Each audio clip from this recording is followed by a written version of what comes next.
Nah, pokoknya ada beberapa hal yang mesti diperhatikan dalam pemasangan kolam terpal. Jadi, kolam mengikuti terpal. Kalau misal 300 tidak pas 300, ada kurang 1 cm.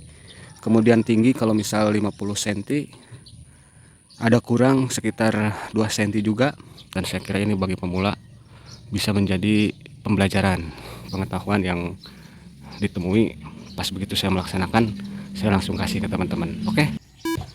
Selamat sore teman-teman. Kita coba review renovasi kolam. Ini saya ganti kolam dari kolam plastik ke kolam terpal. Intinya karena kolam terpal setelah saya cari-cari ada yang murah juga. Tergantung ketebalan. Kalau ketebalan A3 ini hanya 80.000, 300 kali 150. Nah, kalau misal di plastik ini 80 itu udah dapat yang rada tebal lah. Semeternya itu kalau yang ini 1,5 meter, berarti 2,5 meter, 3 meter, kurang 15.000 1 meter, 15 kali 3 45, 50.000. Nah, tapi saya coba dengan terpal karena terpal ada yang sedikit murah. Ini jadi 5 kolam sampai saat ini saya menunggu lagi 3 kolam, menunggu pesanan. Nah, 3 kolam ini untuk bambu kurang lebih habis 150. Kemudian yang kerja 3 hari habis 300.000, udah 450. Kolam udah habis 300 sampai 500. Jadi 500 sama 450 ya, kurang lebih sejuta lah. Sejuta untuk bahan dan tenaga.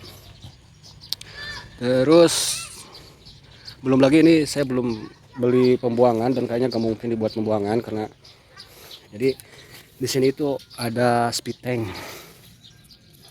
Jadi tanahnya udah gak mungkin digali lagi, ini speed tank. Sana speed tank. Jadi kalau misal pembuangan di sini otomatis tidak akan mengalir. Ini susah. Makanya saya selalu bikin kolamnya kolam tanpa pembuangan. Paling dipakai nah seperti itu tuh. Jadi kontrol untuk air. Ini sengaja kolamnya di bawah air hujan. Jadi tujuannya agar mengirit air pam. Saya coba pakai air hujan. Yang 2 kolam udah diisi dengan lele yang baru berumur 5 hari. 3 yang kolam lama, 2 yang kolam baru. Balik lagi ke kolam. Kemudian kalau cara saya ya intinya ngirit 1 kolam hanya 200.000. Kalau yang lain kan pakai pembuangan lebih tambah lagi biaya. Kalau saya tanpa ada paralon, tanpa ada bengkokan paralon, ya budget 200-250 1 kolam jadi. Ini tadi itu alasannya tidak bikin pembuangan karena gak mungkin menggali, ada di bawahnya ada coran speed tank, septic tank. Kemudian seperti biasa sebisa mungkin dibuat miring dan di akhir ada paling dalam biar nanti saat pembuangan lalainya berkumpul, airnya berkumpul di yang paling dalam. Kotoran juga pasti otomatis akan berkumpul di tempat yang paling rendah. Setelah dibentuk tanah biasanya saya kasih sekam yang paling gampang.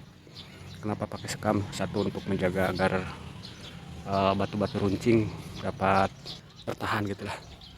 Kedua agar rada di bawahnya rata gitu. Kalau misal tidak pakai sekam biasanya kerasa gelombang-gelombang tanah gitu. Kalau pakai sekam biasanya lebih rata.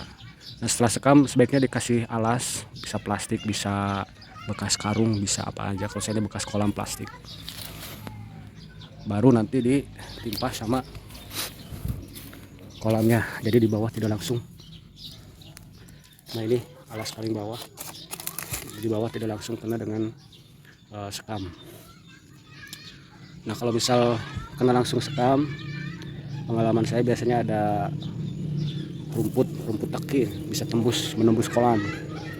Kalau ada penahan di bawah biasanya rada ketahan jadi nggak bisa tembus.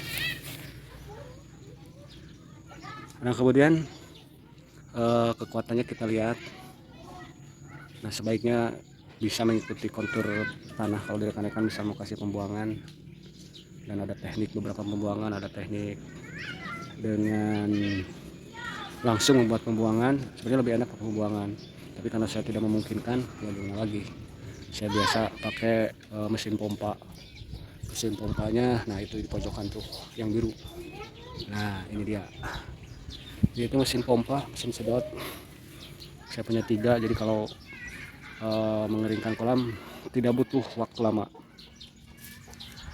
Dan yang perlu diperhatikan nih, saya juga memperkerjakan tukang, tapi tukangnya saya tinggal, pengarahannya kurang jelas. Jadi ini sekitar 10 cm itu terlalu lebar, bagusnya nah 5 cm, jadi bisa ketahan. Istilahnya jarak bambunya untuk tiang setengah meter satu, sebisa mungkin kayak di 1,5 meter, jadi setengah meter satu tiang.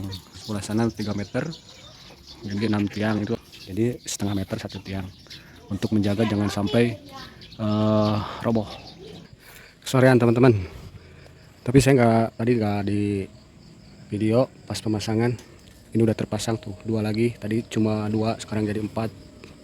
Ini yang terakhir. Dan ada sedikit catatan nih buat teman-teman yang belum pernah memakai terpal. Jadi kalau bisa ukuran terpal itu panjang lebar, ukuran kolamnya pas teman-teman. Nah ini saya lebih 5 cm tadinya untuk memberi apa istilahnya, untuk memberi ruang agar tidak berkerut si terpal. Tapi ternyata ukuran terpal itu pas, bahkan kurang. Kayak ini hanya kurang 3 cm, kenyataannya ada hampir 5-10 cm.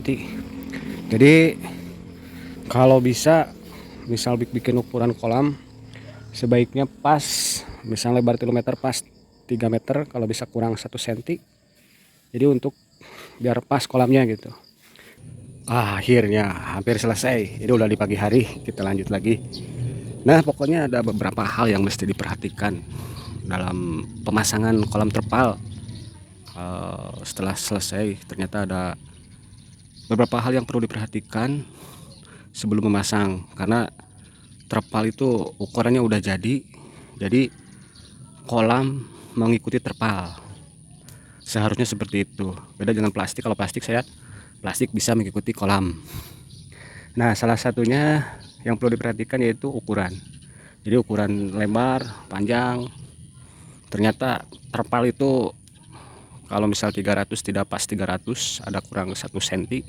Kemudian tinggi kalau misal 50 cm ada kurang sekitar 2 cm juga. Lebar begitu juga, lebar 150 ada kurang. Jadi sebisa mungkin kolam itu pas, bahkan kurang lah, dikurangi 1 cm untuk panjang, lebar, tinggi. Ini untuk menjaga kejadian tidak seperti saya nih. Jadi udah bikin kolam dulu, begitu terpal datang ternyata kolamnya ketinggian, kolamnya kelebaran, kolamnya terlalu panjang. Jadi ini ada sisa sekitar 5 cm, jadi harus ditarik. Tapi ya mau tidak mau kalau udah jadi ya gimana caranya lah supaya tidak berkerut, minimal sekali berkerut dan bisa pas. Kemudian cara merentangkan kolam itu, kalau saya pakainya pakai air dulu, isi dulu air ya setinggi 5 cm lah, asal yang dasarnya udah ketutup. Nanti bisa ditarik ke pinggir, bisa di bawah diratakan, dihaluskan, jadi otomatis si air mengunci. Nah kayak ini saya semalam diratain gitu, jadi ke kanan ke kiri, ke depan ke belakang, yang di bawahnya biar rata. Jadi pas terakhir baru ditarik, baru dipatenkan. Itu lagi untuk menjaga ini tidak roboh, jadi biar tidak roboh dindingnya, ditarik kawat nih dari ujung atas tiang tadi ke masing-masing tiang atas seberangnya. Jadi untuk menjaga bahwa kalau misal airnya penuh, jadi ini tidak ngeroboh, ini kuat, jadi ketarik. Bisa sama kawat langsung ke sebelah sana, ke seberang. Jadi otomatis nanti akan ketahan jika airnya penuh. Nah ke sebelah sana bentangkan kawat. Jadi bisa di tengah-tengah itu tuh membentang kawat banget dari ujung ke ujung, nah dari ujung sana terus diikat ke tiang-tiang di tengah sampai ujung sebelah sana.